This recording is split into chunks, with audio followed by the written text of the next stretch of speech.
Hello friends! So ngayon, nandito na ako sa hotel and i-off ko muna yung aircon. May nangyari talaga kasi nandito ako sa hotel and then siningil ako nung nandito sa nagtatrabaho dito sa hotel and kulang pa ng 100 pesos yung pinambayad ko kasi nga gabi na anong oras na mag-8 na ngayon. So sana bukas magawan ko ng paraan talaga. So ang next na gagawin ko, ipapakita ko sa inyo yung tetolo na natanggap ko sa SMDC. So ayun, ipakita ko sa inyo kung anong itsura ng tetolo ng condo sa may Tres Terraces Condo, Lagro, Fairview, Manila, Philippines. Ipapakita ko sa inyo yung binigay nila na tetolo. And at the same time, buti na lang, mabait yung dito sa hotel. Sabi ko, kulang akong 100, tapos check out ko bukas, ibabayaran ko na lang yung 100 pesos kasi wala nang natira sa akin Ultimo yung barya, wala na talaga.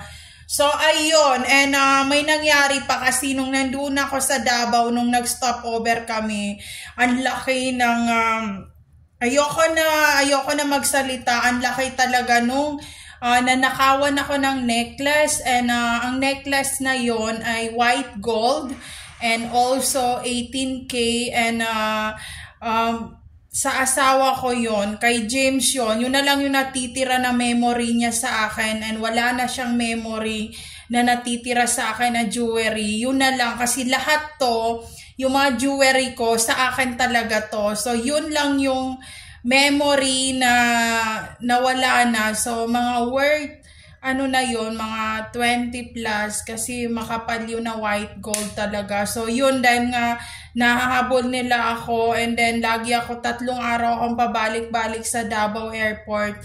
So ayun, may mga magnanakaw na invisible sa labas ng airport. Siguro napagdiskitahan yung white gold, and sa lahat-lahat pa naman nung jewelry, yung sa asawa ko pa talaga yung nakuha at nakulimbat. So ayun, ingat lang kayo sa paglabas-labas nyo kasi maraming magnanakaw sa labas.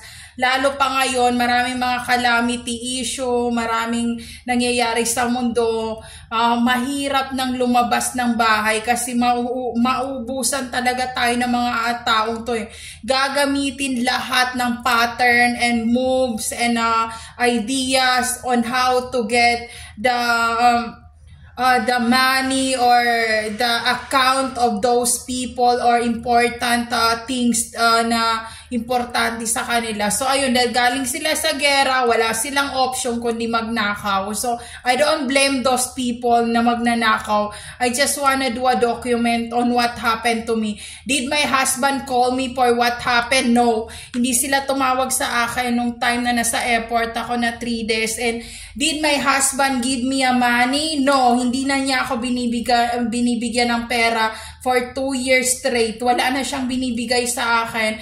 And kung meron man siya binibigay sa akin, dawing-bawi naman yun. Kasi nga, sa loob ng 1 taon, 2 beses pa lang siya nagbigay sa akin. And lahat yun, meron akong resibo. If ever na maging successful ako, I pay those money for my husband. Lahat yan, ultimo piso yan. Binabayaran namin yan sa kanya, binabalik namin sa kanya. Ang anak ko, si Hero, si Gabi, ako, kaya hindi kami maka-desisyon or hindi kami bumibili ng gamit niya kasi sinisingil din nila ako ng asawa ko pabalik. Sabi niya, Hero, balik mo tong ganitong pera. Gabi, balik mo tong pera. And then sasabihin lang ng mga anak ko na, Daddy, we don't have yet a job or work, and we are not yet in 18 years old to be responsible to get those kind of money. If we are 18 above, we do everything to earn money and have a job, and we are not being tambay and useless and mahirap and squatter. So yun ang sinasabi ng anak ko, which is good naman. So ayun, yun ang pinamulat ko sa mga anak ko, walang mamamatay ng dilat na mahirap. So ayun, kaya ayoko na mga kasama ko, kahit sa pagbuburikat, sa prosti talaga, lahat yan, kanya-kanya kami ng makeup, kanya-kanya kami ng pamasahe, kanya-kanya kami ng damit, kanya-kanya kami ng pagkain. Hindi ako nagbe-breakfast. And then, ina-avoid din sila ng company na kumain. Pero all the time, para silang baboy yung bibig nila na machine gun, na maya-maya kumakain and nagchuchu, and ang ingay-ingay nila na nagsasalita. And ayaw yun ng company. And ayun, hindi ako kumakain ng breakfast, lunch, and dinner straight. And sinasabi nila na bumabalik ang aking alindog program. Wala akong alindog program. Ever since ako Tabato City, hindi ako kumakain ng lunch, ng breakfast, ng dinner. Wala. Straight ako sa eskwelahan. Wala. Ni tubig, hindi ko iniinom yan. Wala akong iniinom. Wala akong pamasahe. Naglalakad ako. Pero perfect score ako. So, yun. Kaya wag ako ipa-score mo. Dahil perfect score ako. Pero kung ibang score ang gusto mo, mag-isa ka, mag-score ngayon. So, ayun.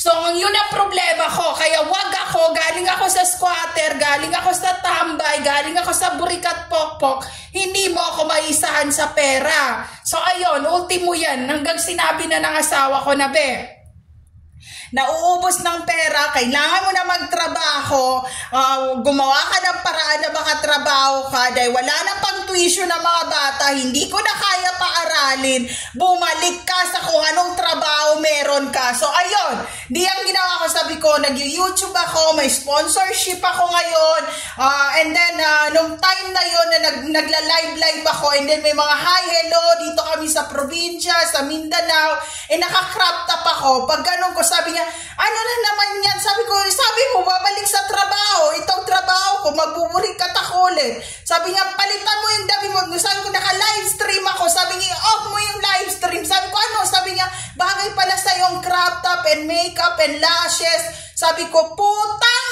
ina mo. Hayop ka. Sabi mo, balik sa worker. Sabi mo, hindi balik sa work. Balik sa pag-aaral. Hindi balik sa pag-aaral. Anong klase kang tao? Hayop ka.